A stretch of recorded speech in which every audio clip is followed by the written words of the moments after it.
Hello, everyone. Welcome to Friends and Authors Live with indie authors Rosalinda Román and A.K. Vyas. I'm Rosalinda. That is A.K. Vyas, Ash, as his friends call him. How are you today, Ash? We're just doing this on the fly. Usually we do some prep, but we were both very busy today. So we're here. We're a minute or two late, but we're glad if you're here in the studio live, meaning if you're watching on YouTube or Facebook or Substack, put a note in the comments and we will see it live in the studio. So hello. Hi there. How is everything? Yeah, how's life? busy, but things are a little cooler. So, it's very weather dependent here, but can't complain right now. Awesome. So what do you have going on today? How's your author stuff going? It's good. It's busy. I haven't been writing as much as I'd like. I've been working on other aspects of it. I guess you'd call it marketing. Yeah. But You've been very busy in that realm. I've noticed there's a ton of new content, and you have your A+ content, in fact, looks amazing. I just was looking at that for the Eagle Feather, your series. And if you don't mind, I'd love to show it. Yeah, well, that's kind of what I wanted to talk about. And credit should go where credit is due, and that would be to Blake Hudson. Okay. And Blake was helping some author friends with their Facebook ads and that sort of thing, and he did something really interesting and he wrote about it for to let everyone know what he did, and I followed suit, and I thought it was interesting, and that's what led to the A+ changes and a number of other changes. And it involves a bit of AI, so forgive me for that, Rosalind. But so I don't have a problem with you using AI. I just have a problem with me using AI. So, but his point was this: that Facebook ads are getting tougher and more competitive, and he's one of the few people having success with his method. And so when he's helping an author earlier in his or her journey. One of the things he does is says, well, let's look at your ads. Let's look at you. But first, let's take a step back, look at your product, right? Look at it from a business sense. Like, let's look at your covers. Let's look at what it is about your books and series that seem to resonate with your readers. And then let's also look at some of the technology changes and how books are being discovered these days. Relative to the past. So if you take all of those things into account, the search engines, the GEO search engines, and the Amazon algorithm, A10, whatever thing's called, they value A+ content, and they really value reviews in trying to figure out what your story's about and how to match that with the appropriate reader. So what Blake suggested, I thought was actually very clever, and I basically followed suit. Blake went on to Amazon for this author he was helping, and he scraped every 4- and 5-star review for the series that they were marketing. Right, and so show a shot of share without audio. I was just going to show them who Blake is that you're talking about. This is Blake Hudson. Yeah. He's got the 13 steps of Facebook ads, and he was on our show a few months back. And after that, you basically took his advice and have applied it to your own author work. Just for people who are new to our show, that is who you're talking about. Yes, he's a very savvy guy who runs Facebook ad campaigns at a very high level, for his family and friends. So basically, for example, if you have a series that's established, you might have you have thousands of reviews, and you have, a 4 and 5 star reviews. You probably have a meaningful, 200 or 300, something like that, where people actually took the time to leave a review, as opposed to a rating. And so that's actually statistically enough, right? So basically what I did was I went on and copied all the reviews, and then asked, one of the systems to analyze reviews, look for patterns in common, what readers really liked, what readers really didn't like.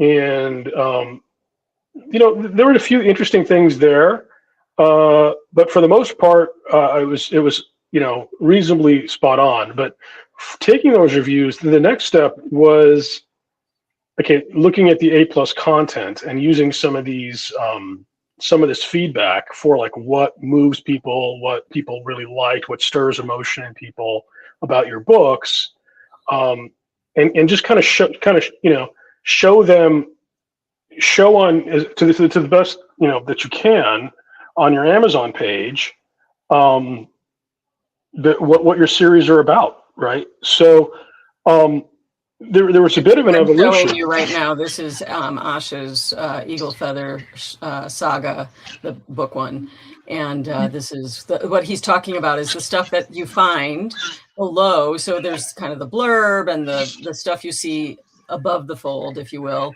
and then as you scroll down, we talked about this on a past episode. It's basically real estate that if you don't claim it, Amazon will use it for advertising other people's stuff. So Ash taught us on a previous episode here on Friends and Authors Live that you claim that by putting your own content on there. And it's just like you wouldn't, if you're selling a house, you wouldn't put information about another house in your prime real estate on the front lawn, right? You would want them to know how to buy your house. So that's essentially what this is. Yes, but it's that is what it is, but it's actually evolved significantly. Like, if we could show my previous A+ content for the series, it might show you some of the changes. Is that? Tell me, just direct me and tell me which. Do I go back to the main? No, that was the slide I think I sent you earlier. Oh, okay, sure. Yeah.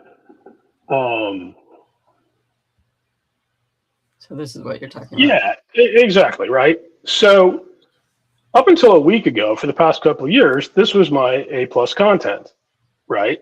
And its job, as I saw it, was, okay, take up the real estate, show the series, something eye-catching, show the books, and, that was functional, right? And so, it was fine. The series, is doing well, but that's what this was, right? What we're doing now, if you go back to the landing page, Sure. it's much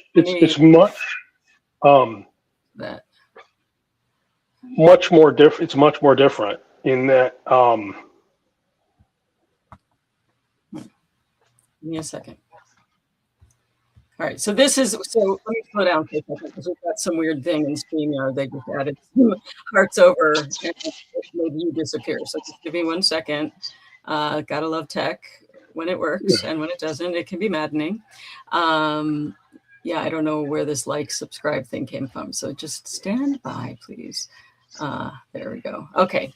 Now, what you're saying, sorry, just to kind of backpedal, this is what your A+ content looked like. I kind of gave away the lead or the story.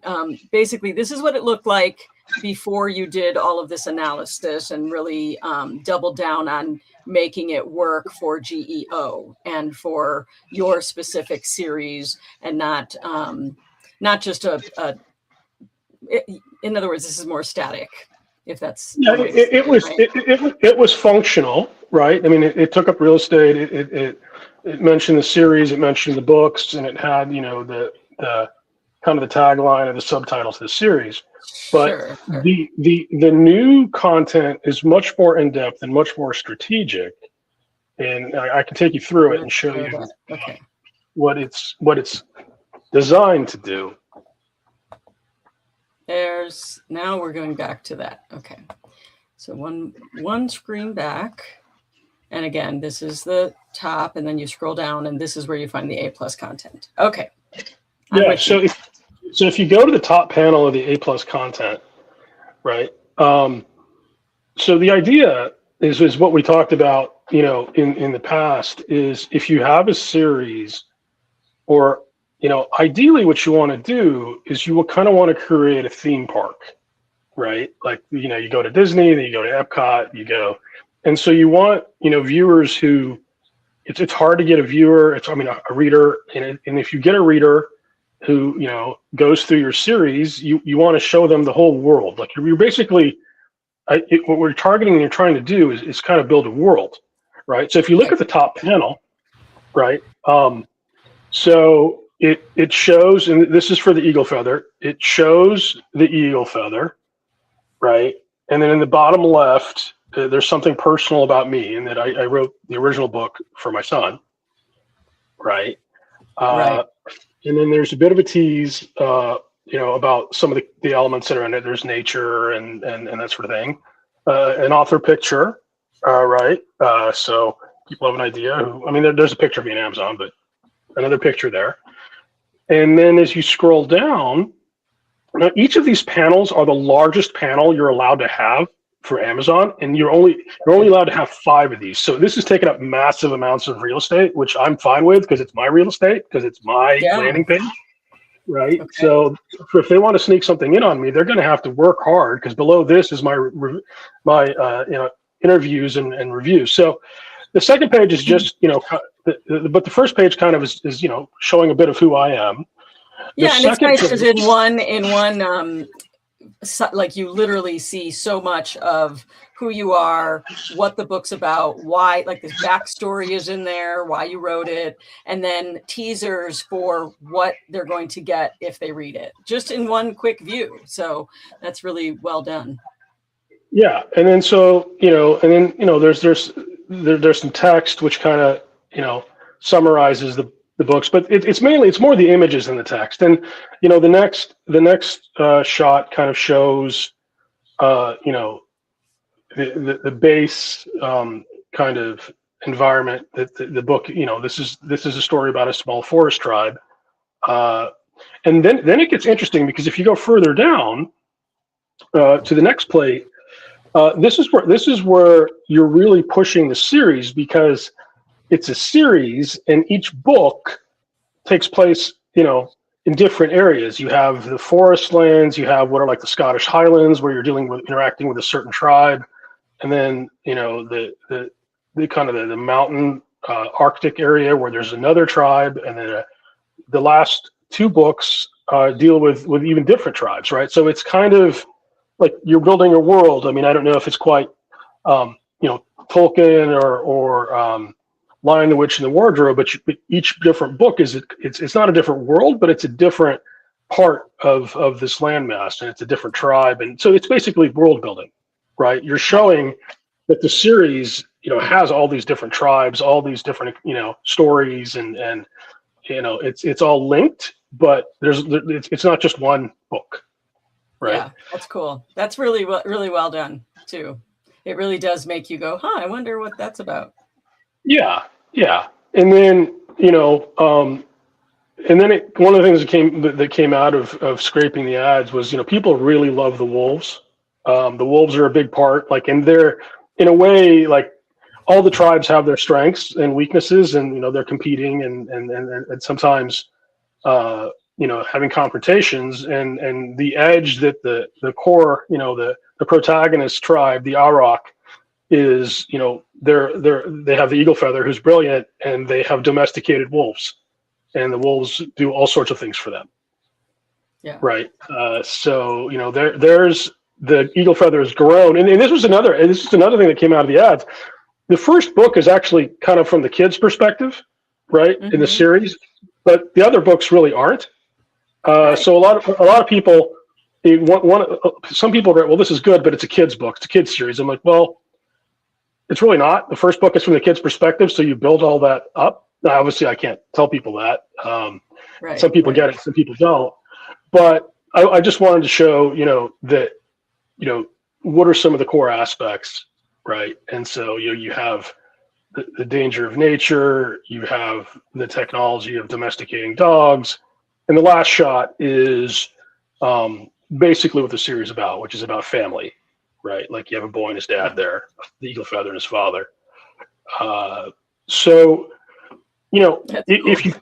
if you think of that relative to the previous content, like hopefully I'm showing people, Yeah, the world. it's much more descriptive. It makes you feel like you're stepping inside the world that you've created, as opposed to the previous one. This one looks like, it was good for the time. You were one of the few people I knew that actually claimed that real estate, but it really, this is more like something you would see on a postcard or a little picture if you're setting up at a booth and you're trying to tell people about what your books are. But what you did on the new stuff is just really, it takes it to a whole new level, I have to admit. Well, that's the idea, because it's becoming more and more competitive, right? To get a decent return on Facebook ads, right? Yeah. So if you take the components that are, put yourself in the reader's shoes, okay, they get an ad, whether it's Facebook or Amazon, they click on the ad, they go to your landing page. What do they see? Well, they see your blurb. And if you have A+ content, they're going to scroll down to the A+ content, because this is between the blurb and the reviews. Like usually people are going to go look at the reviews. They're going to look at, positive reviews, a couple negative reviews, because people want the whole story. And so it takes you a while to get down there. And hopefully this is interesting stuff. And once you get past this, then you're into the author interview, where I give something personal about the book, that I was interviewed by a book club. Yeah. Right. And so you by the time you get all the way down to the reviews and other stuff, hopefully you've had a good amount of exposure to the story and the world I'm trying to show, and hopefully you like it. Right. I love that you're number 2 in prehistory ebooks. Amazing. And ancient historical fiction. These books, I don't know why people aren't reading them. They should, right? Anyone that's watching this that likes prehistory, you should read these books. They're really great.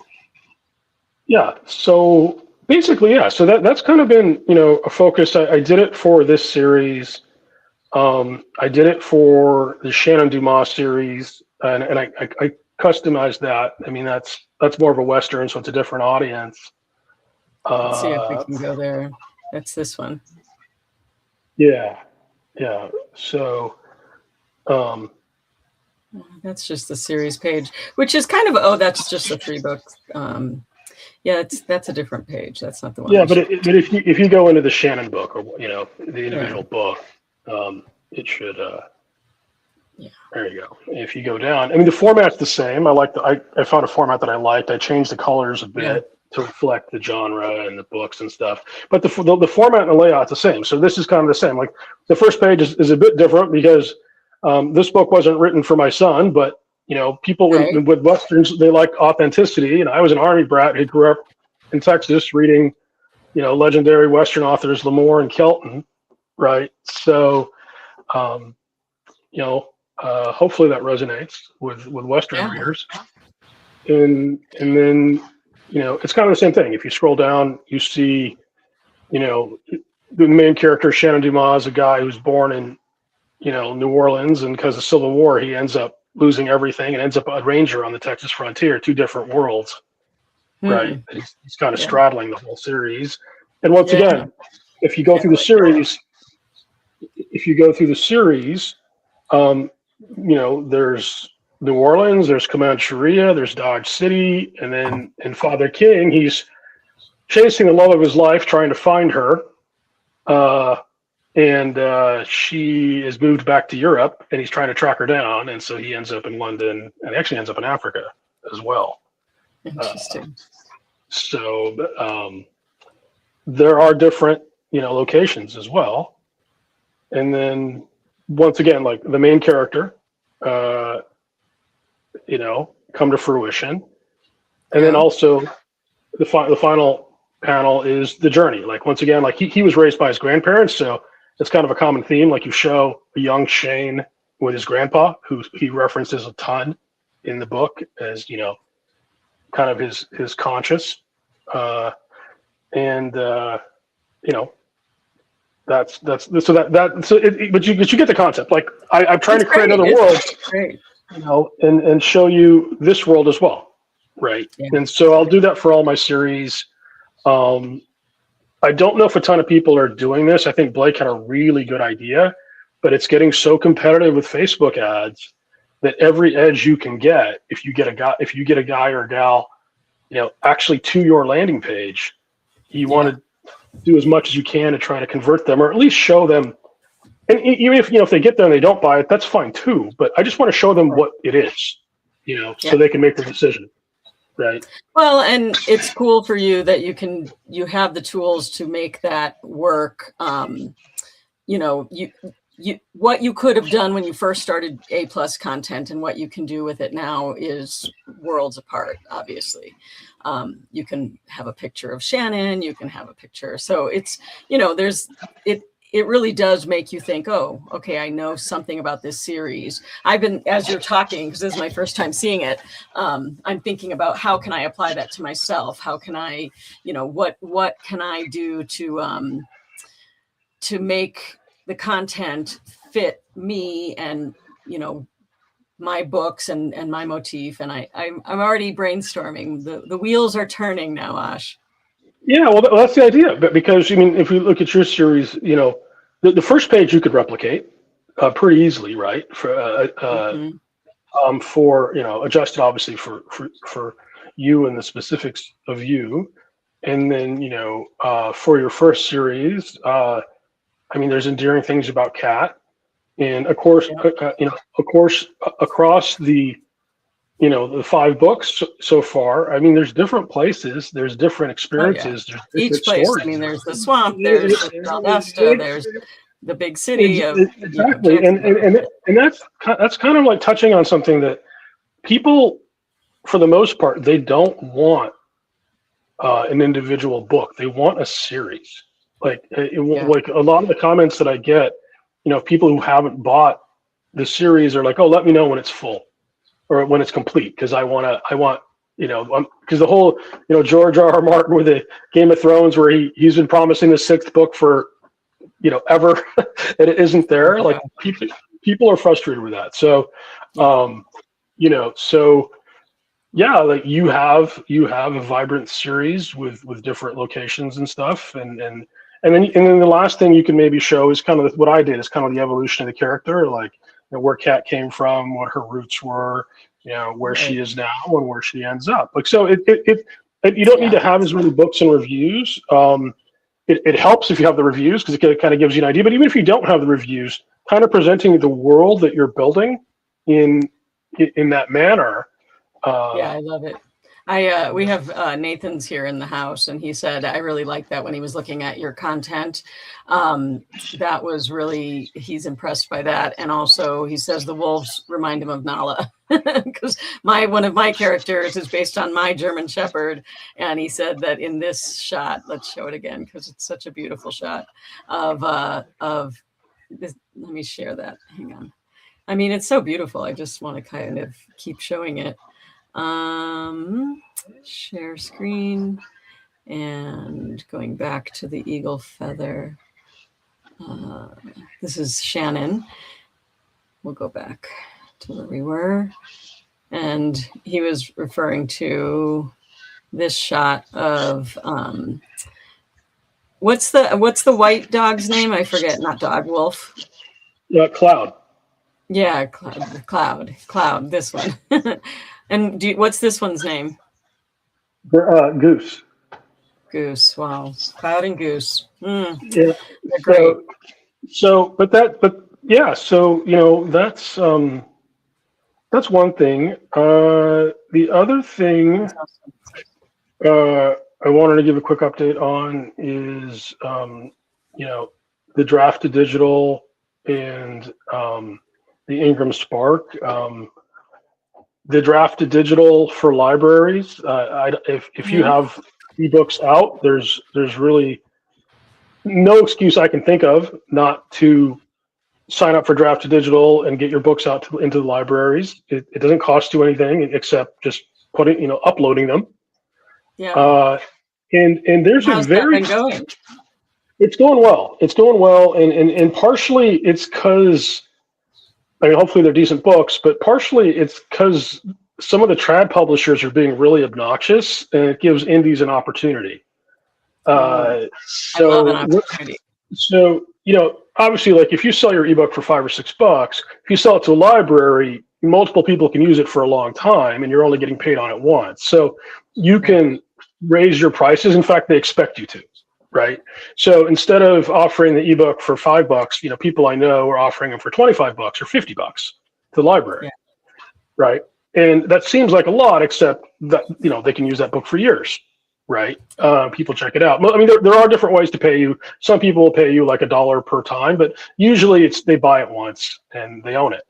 Now, the reason it's interesting is the trads are doing this too, but the trads are, in my opinion, being a bit, not everybody, but being a bit cagey about it, in that they're giving them books that self-delete after 10 reads.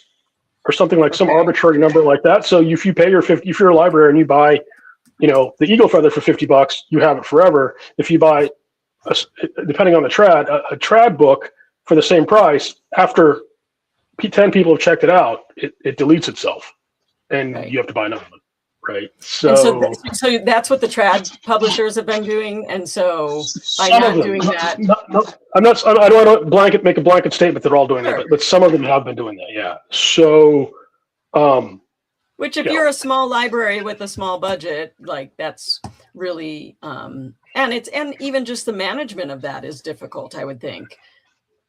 Yeah. So, that's been doing well. The Ingram Spark, that's the other thing that, if you have paperbacks, I mean, this is all on the assumption. I'm in KU. It makes, a ton of my income comes from KU. So, I'm certainly not wide with my ebooks, but with paperbacks, you can be wide, right? Which is where Ingram Spark comes in. So, and once again, it doesn't cost anything. You just have to upload the books. And I suggest, and one thing that people had said was, well, like you can really get shafted on returns, which you can if they decide to return a bunch of books. You can actually just set no returns, which people say doesn't work. I can testify it absolutely does. Like maybe I'd be selling more books if I allowed them to return it to me, but I'm trying to avoid the scenario that happened to an author friend where Amazon actually bought the books from Ingram because they were cheaper, couldn't sell them, and then return them to the author for a big loss. Right. Yeah. And it's so, I mean, especially when you're first getting started as an indie author, you're really just kind of skirting the line, right? You're not making enough to afford like all of a sudden that hit to come back and all these returns. So I don't disagree with that. Whenever I'm in like a coaching container, for example, I'm thinking of one of my favorite coaches, Serena Hicks, and she has a no refunds policy, period. And she's like, you can't get the coaching. In this case, it would be reading the book and then be like, yeah, I want my money back. Like, no, that's not, and she's upfront about it. And so I don't disagree with that. I think that I don't think I don't think it's necessarily Ingram, being draconian so much as, I think their model is set up for trad publishers, right? So if you return 200 books to a trad publisher, but the problem is they want the books at such a discount that you actually lose more money on a return than you make on a sale. Right. So, and we're not talking about the same margins as a trad publisher would have. So it really isn't the same thing. It's a different business model completely. It is a different business model, yeah. So, but that's one thing that, I would say that, the A+ content, takes a bit of work. It helps if you have, something like Claude, and Canva and Higgsfield or Midjourney to draw the images, but putting your books in libraries with Draft to Digital, or putting your paperback books if you're in Kindle Unlimited onto Ingram Spark costs you nothing other than like the hour it takes to upload them, and they make money. Right. So, Which I've noticed. I think that's the thing that I'm really learning from you these last few months. You really spent the time to do those little things that kind of, we have this to-do list of things that need to be done, and you hunkered down and you got all of that done. You made the paperbacks because when we started the show, you didn't even have paperbacks, if I remember correctly. yeah, and once again, like I'm on here and I try to share and show stuff that I've done and more stuff that's working and not working, but it seems like maybe the focus is more on stuff that's working. Hey, this was one of my biggest mistakes. When I was starting, the advice I took was it wasn't bad advice, but in hindsight, I wouldn't have taken it. And it was basically like, get your ebooks out, but most people don't make that much money in paperbacks, so you can wait. If your ebooks are making money, then put paperbacks out a year or two down the road. But for me, that turned into 4 years, and it just so happens that my genre is like historical fiction and especially westerns, which are more seasoned readers, I guess is a way to put it. My paperback sales are the same as my ebook sales, right? So I'm kicking myself because I passed. I should have done this much earlier. So I make mistakes, live and learn. But yeah, but I would encourage people to learn from my mistake. And as soon as you have your book done, the ebook, get the paperback cover done, and and you can, and part of it too. I guess I should share how I did it. Part of it was just the hassle of converting it from the ebook format to the paperback format. But what I do is I don't do it myself because I think my time's better used elsewhere. But I use Steve Higgs' author service, right, where he has a number of really highly qualified assistants who do nothing but this. Nice. They charge an hourly rate that's reasonable, and yeah, so basically this lovely.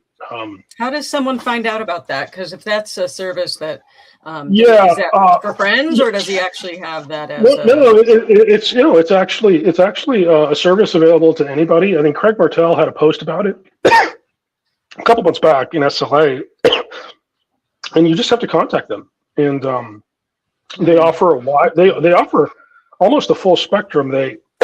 They'll convert your ebooks to print. They'll do translations. They can help with audiobooks. I mean, pretty much the whole spectrum, because Steve does everything, right? He's doing this at such a high level, and so Steve being Steve, he's like, well, maybe I'll provide a service at a reasonable cost to other authors to get this stuff done, and so that's been a huge help to me. I mean, I was trying to find the link, but I'm only finding his books. In case you don't know Steve, you should know Steve because he's an exceptional human. But let me see if I can share. I think it's like Higgs Author Services or something. I can send you the actual link. Yeah, this is his website. We can add it to the show notes, but that's Steve Higgs there. He's a prolific author is an understatement. But yeah, we'll add it to the show notes, the link, in case somebody wants to inquire about Steve's author services. I don't have the link in front of us. But yeah, I'm not even showing the screen. Hang on. I thought I was in the wrong view. Stand by. Here's Steve. Can you see that? No. No. I see why. Okay, there we go. That's Steve. I'm sorry. This whole time I thought I was showing you guys Steve. This is Steve. That's better. And so we'll put a little link in the show notes, but he basically shares his wisdom. And if he has a service with assistants who can help, I would definitely recommend that. Sounds like it's been working really well for you. Yeah. I mean, what I can do myself, I do myself, but then it's a question of time, right? Is my time better spent, balancing work, family, and writing, actually writing, as opposed to doing this stuff. Like some of the stuff I did myself, like the A+ stuff. Yeah. Well, actually, Steve showed me a lot on how to use Higgsfield, right? So that kind of enabled me how to have the knowledge to how to do this stuff. But because honestly, that's kind of the whole indie author journey, is figuring out what part is your part, what is the thing that you need to spend your time on. And the number one thing, if you're an author, is the writing of the books. Same thing for like when you're in any kind of broadcasting or live streaming. I can do the on-air stuff, but the editing, even though I'm really great at it, doesn't mean I should spend my time doing that, right? And the same thing with your indie author journey. You do the part that only you can do. I mean, okay, yes, AI can write books, but I don't think AI can write books like you can write books. And so try to spend the time doing the things that you're best at, and then, getting a VA or getting assistance to help you. I don't make my covers. I would spend weeks working on covers if I did that. So I hire someone, actually the same person who does Steve's, to do my covers for that very reason, because even though I could do it, I'm really good with graphic design. Even if I spent the time, I would just spend hours and hours and hours, and that's time I should be writing. So yeah, it's good advice. Yeah, it's a different path for everybody, but yeah. So and that's one thing, they can help you do this kind of stuff, and they've been very professional and helpful to me. That's awesome. So yeah, now that I've got I a lot of just to kind of finish with that thought about the making the paperbacks, I actually do the formatting myself in Kindle Create, so that I can change it from, I change it from the ebook to the paperback.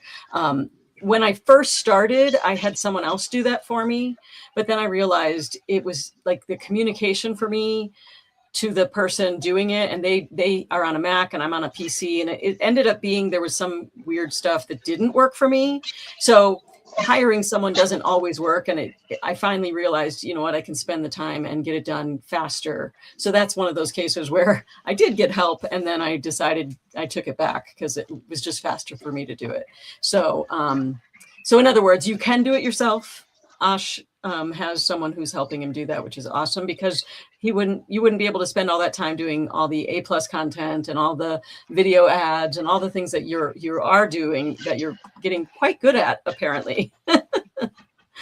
Yeah, well, it's once again, it's a question of what you want to spend your time with. I mean, like like Steve has over 150 books, and with all the authors, like the young lady who helped me is converted probably 500 books, from ebook to paperback. So she knows, she's got it down cold, right? And I would probably have spent, I could have done it, but it would probably taken me, for all my books, a month, and a month that I could have been writing, right?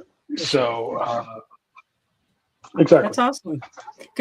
Good advice. Well, keep up the great work, and we're learning a ton from you. Now my wheels are turning. I'm like, okay, I saw his awesome A+ content, and now it's time to upgrade mine too. Yeah. But you get the concepts, right? Like the panels, and I can show you like what the biggest panels are. Like you just use the 5 biggest panels. Like I would have put 6 panels up if Amazon gave me more space. I maximized the space they allowed. Yeah. So some people just have a little bit, but the people that I've been talking to, like, they're like, take as much space as you can, because it's yours. It's great advice. Yeah, and it kind of is handy for me because it's a 5-book series. So as soon as you showed me where it showed the 5 different locations, I'm like, that's 1 book each. Yeah, exactly. And so you're basically inviting people into your world, right? And yes, showing them what you have. And showing them what they are going to get when they read your books. Hopefully, yes. Awesome. Okay. Thank you for sharing all that with us, Ash. I'm really excited to go check it out again and figure out how it applies to me. And I hope whoever's watching, if you're an author, especially an indie author, I highly recommend you go back through some of our shows that Ash shares how to do it. So we go through how to create the A+ content, and I'll link that in the show so you can watch that episode, and then go put your A+ content up there. Don't give away that real estate to a company that doesn't even, they're just going to put somebody else, some other author in there. And you don't want that. You need to claim your real estate. So that's our advice. Have a great week, and we'll see you again next week, everyone.